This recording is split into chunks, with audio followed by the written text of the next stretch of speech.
The NES, the Nintendo Entertainment System, should probably be considered one of the biggest landmarks in gaming history. In the span of roughly 10 years, we went from this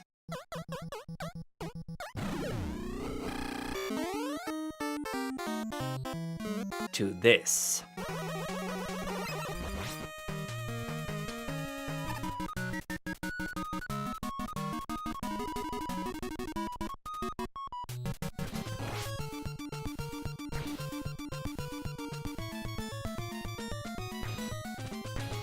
And all of that happened on essentially the same hardware. There were no major CPU overhauls, there were no new GPUs.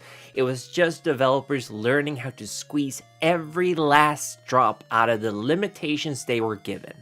It is a testament to how creative and technically brilliant those early devs really were. Eventually, of course, the NES became outdated as newer hardware made it obsolete. But today, it is often held up as the gold standard of retro gaming by people over 30. And no, I refuse to accept that the GameCube or PS2 counts as retro. Absolutely not. I am drawing the line, maybe at PlayStation, maybe at Nintendo 64, okay? I'll give you that. That's retro, okay? Anyway. There are already plenty of channels that do a fantastic job of covering the history of the NES, its library, its development quirks, its influence, and we are not here to compete with that. We are here to make games. NES games. In Godot. Because that's totally not a thing you can already find on YouTube. No.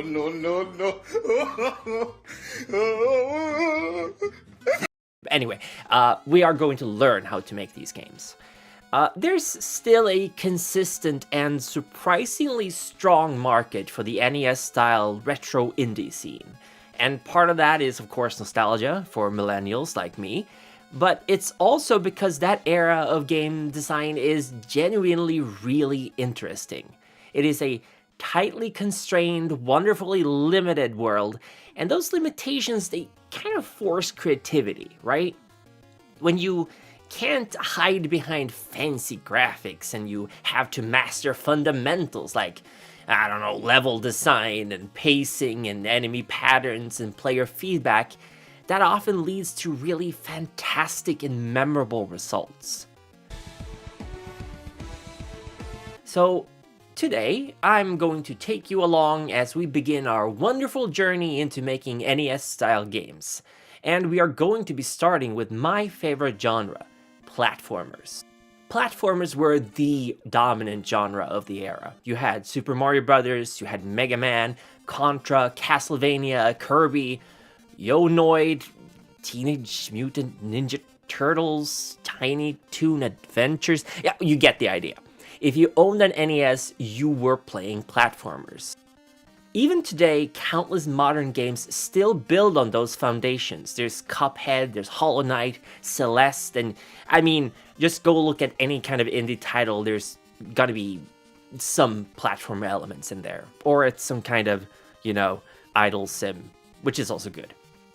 Anyway, platformers remain popular for a reason. They are viscerally satisfying. They demand timing, pattern recognition, and quick decision-making. And they keep you in a constant state of engagement, right? They're also a very approachable genre to start making. But it is surprisingly difficult to master platforming.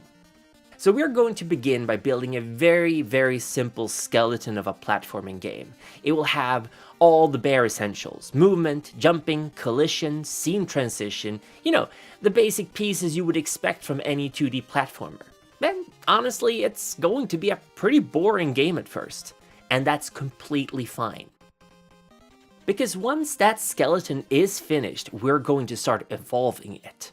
We'll look at how different companies would approach platformer designs and what unique features they brought into the mix and how they shaped the feel of their games. We're going to make clones of titles like Mario, Metroid, Mega Man, and even Contra. I never really thought how many games are starting with an M. Anyway, we'll implement their mechanics on top of our engine to see how drastically they change the player experience. For this series, we'll be using Godot, which is a free and open source game engine that excels at 2D development, but it does also handle 3D really well too. I'll include the project files for every video, so you don't have to do what I'm doing, but if you want to follow along, you can do it step by step, and that's sort of the assumption I'm making while making this video. But if you just want to download the finished version to poke around in, go ahead, it's in the description.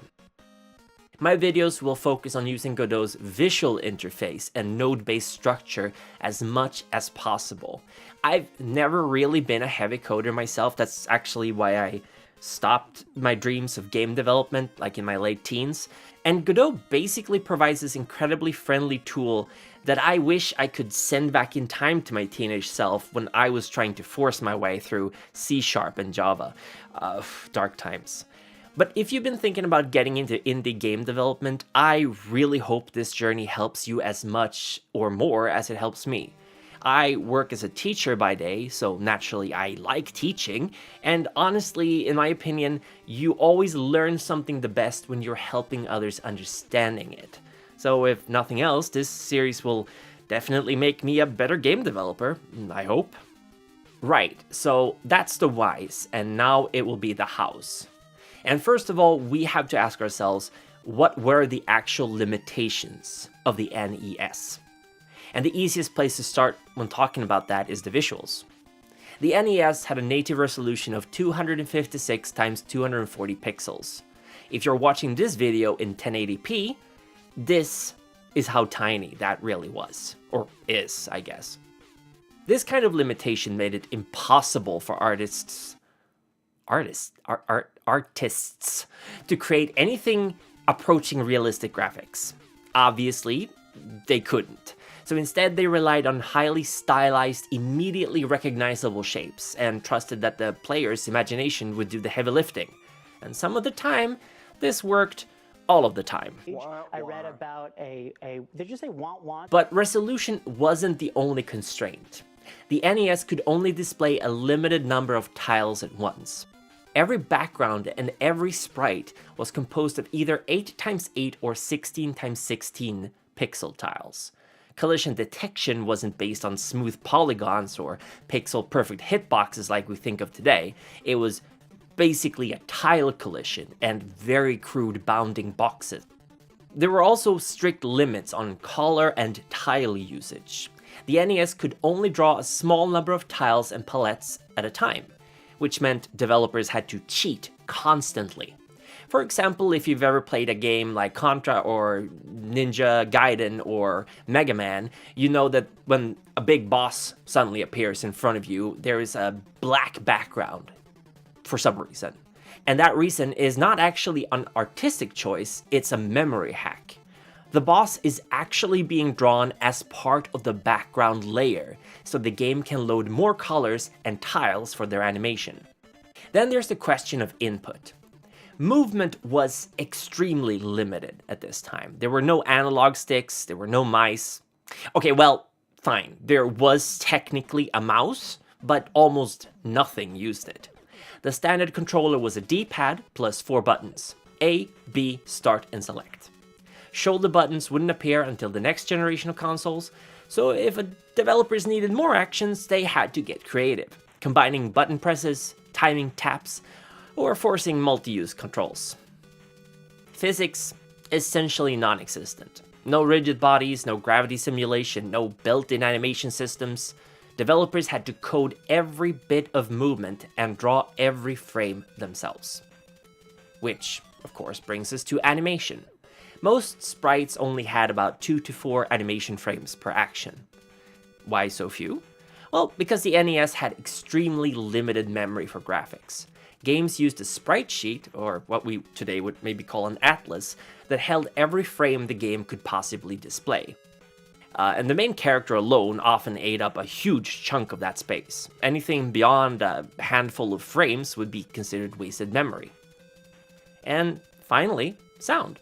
We're not going to dive too deeply into audio yet, but the NES sound chip essentially provided 4 audio channels. It had 2 pulse wave channels, 1 triangle wave channel, 1 noise percussion channel.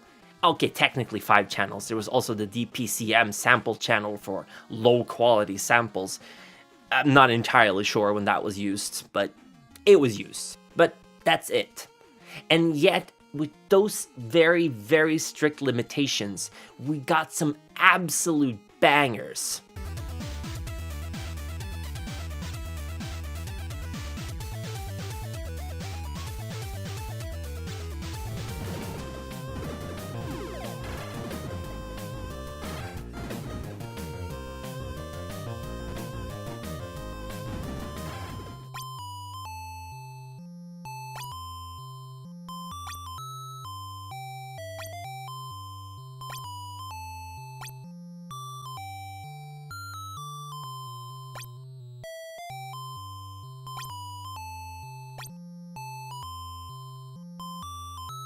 As we build this series, I'll occasionally go back to these constraints and explain why certain design decisions might seem a bit strange from a modern perspective. And whether you choose to follow these limits is, of course, entirely up to you. But for a turbo autist like me, working within these constraints is actually half the fun. But I think that's enough technical history for now. Let's get started on the actual project. So let's begin by getting Godot up and running. You start by going to the official Godot website, and you can just Google Godot engine and look for the latest stable release of Godot 4. For this video, I will be using Godot 4.5, which was released in September of this year. There might be a new edition out when you're watching this video, but hopefully it should still be something you can follow along with. Anything from 4.0 and onward should be fine for what we're doing. Technically, you can go back to really early editions, but that really won't be necessary because Godot is free. So I don't see why you would use an earlier edition unless you're like married to it or something. Download the build for your system, and since I am on Windows, I will be doing this guide for Windows. And you can grab the .exe build right away. If you're on Mac OS, you'll want to get the .dmg, and on Linux you can use the zip version as well, I think. There might be a distro package. Yeah, I don't know how that works. But unless you specifically want to code in C#, and why would you? I recommend avoiding the mono builds. Also, any version of Godot before 4.0 may have slightly different UI layouts or scripting APIs, and that's going to make it a lot harder to follow along. So again, Godot is free. There's really no reason not to get the latest edition, especially if it's a stable edition. But some guides out there might use technical lingo that's not relevant anymore, so, pick your poison. One thing that's probably going to catch you off guard when you get Godot is that it doesn't really install like most other software. If you download the zip file, just extract it and then run the executable inside. If you've downloaded the .exe editor, you can just run that straight away. Either way, Godot will just pop up. No installer, no registry entries, no install wizard. And that also means it doesn't automatically create start menu entries or desktop shortcuts. So if you don't want to hunt through your download folder every time, I would suggest setting those up yourself. And before starting Godot, decide where you want to keep your game projects. Retro pixel games are very tiny. They are often smaller than a single MP3 file, so very small. Disk space is never going to be an issue. So I like to create a dedicated folder, for example, in my documents to keep everything organized, but your mileage may vary.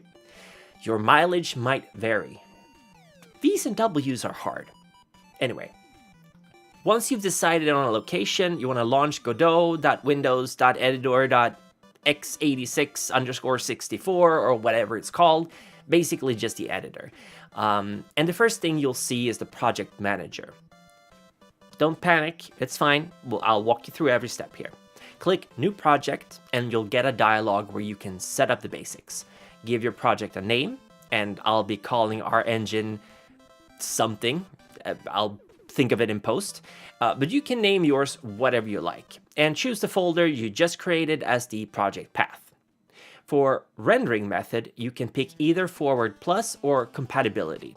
Now for a 2D pixel art game, both are perfectly fine.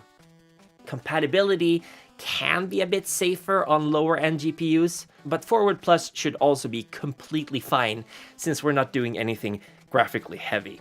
So when that's done, you click Create and Edit to open the editor. This is the main Godot interface. If you're new to game development or tools like Blender and Unity, it can look a bit overwhelming at first. There's a lot going on here, and that's perfectly normal. We're going to ignore most of it for now and only touch on what we actually need for this project. And the first thing we'll do is to prepare the canvas for our NES-style game. Basically set everything up so we can get started. And because we already know the very strict limitations of the NES, we can configure Godot around those limits right from the start. Go to Project, select Project Setting. In the left-hand list, go to Display Window. Set the viewport width to 256 and the viewport height to 240. This matches the original NES resolution. Obviously, that's going to be way too small to actually work with on a modern monitor, so unless you're watching this on an old CRT for full authenticity, we need to fix that. So we do that by going, still in the Windows section, we're going to look for the stretch setting. And once we find it, set mode to canvas item and aspect to keep. And this tells Godot, draw the game at NES resolution, but scale it up to fit the window without stretching it out of proportion.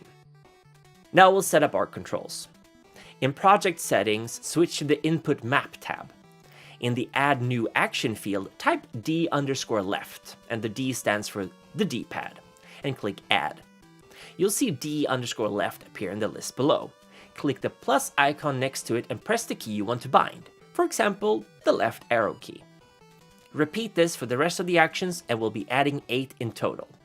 For testing, I usually bind the arrow keys for D left, D right, D up, D down. You can also do the WASD if you want, and Z and X for button A and B. Obviously, if your keyboard is different or you have crab-like fingers, set them to whatever you want. You can even set it up to your controller, but keyboard is perfectly fine for development. We can always change this later. This is not a permanent thing that we're setting up. Once this is done, oh yeah, and enter and shift for button start and button select, or space if you want. Doesn't really matter, doesn't matter. Next, we're going to set up the folder structure for our game, and this will help keep assets, scripts, and scenes organized as the project grows. In the bottom left file system panel, right-click on res:// I have no idea what that means, and choose New Folder. And once you do that, create 3 folders. You're going to have to do this 3 times. Name them Scenes, Scripts, and Assets. These are going to be your main 3 folders. Every project should be organized like this because every project will need scenes, scripts, and assets. Now, for further structure, you can always add 3 more folders in assets. You can call them sprites, tiles, and audio. Later on, if you want to make UIs or fonts, whatever, you can make folders for that. We don't got to worry about that right now. Just 3 folders in assets called sprites, tiles, and audio. And because this video is already running really long, I'm going to move quickly through the final setup steps, and then we'll talk more about the inner workings of Godot at the start of the next episode. We're going to do 2 more things. 1, we're going to set up a default scene so the project actually runs, and 2, we're going to set up a grid for our sprites and tiles to snap to. First, the default scene. At the top, click Scene, New Scene. Choose 2D Scene, which gives you a node 2D as a root. Don't worry about that, I'll explain it next video. Rename that root node to main. Press F2 or right-click and rename. Doesn't matter. Save it as main.tscn inside your scenes folder. It should probably do that easy enough. I'll show it on screen. .tscn is the file format that Godot uses for its scenes. Now go back to Project Settings, and under the Application category, select Run. For main scene, click the folder icon and choose scenes/main.tscn. Should be pretty easy to find. This tells Godot which scene to load when you press play. Most NES games would start with a title screen or a main menu. We're not going to do that right now. We'll probably add something later for that, but for now we'll just boot straight into our main gameplay scene. Once that's set up, you can click close and then either press F5 or click the little play icon at the top right. Godot will launch a new window, show the logo briefly, and then nothing. Just blank gray screen. And that is to be expected. We haven't added a camera, a level, or a player yet, so there's really nothing for Godot to draw. And in the next video, we'll start putting actual content into the scene. And then finally, the last thing we'll do is to make our lives a little easier by setting up a grid for snapping tiles and sprites. In the 2D viewport, enable Grid Snap, or press Shift-G. I'll show you on the screen how to do that.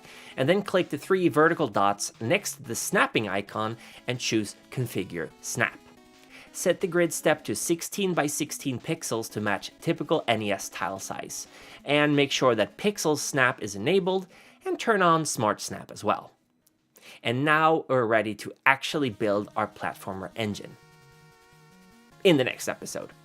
But before we end this, let's summarize everything we've done in this episode. We installed and launched Godot 4. We created a new project. We set the base viewport to 256 x 240 and configured scaling with canvas item and keep. We mapped NES-style input actions. We created a basic folder structure with scenes, scripts, and assets. We made a main scene and set it as the starting scene. And we configured a 16 x 16 grid and snapping for tile-based level design. Hooray for us! Yeah! Yeah! Something you have to do when you are in indie development is to celebrate the small victories. Sometimes you'll spend a whole day trying to figure out why your game crashes. And then when you finally figure it out, you'll be hit by this sense of relief. You gotta give yourself a pat on the shoulder. No one else is going to. It's really important that you keep track of your progress. Make sure to celebrate the small victories. Now in the next episode, we will create a small tile set. We'll turn it into a tile map, which Godot will use, and we're going to build our first tiny level. And if you found this video helpful, please let me know in the comments. It helps with the algorithms, and it lets me know this kind of content is useful and that you appreciate it. And if you want to show what you've done, link to your project, I'll check it out. There's really not much you can do right now, but I'd really love to see where you guys take your projects in the future. Anyway, see you guys in the next one, and good luck coding. Bye-bye.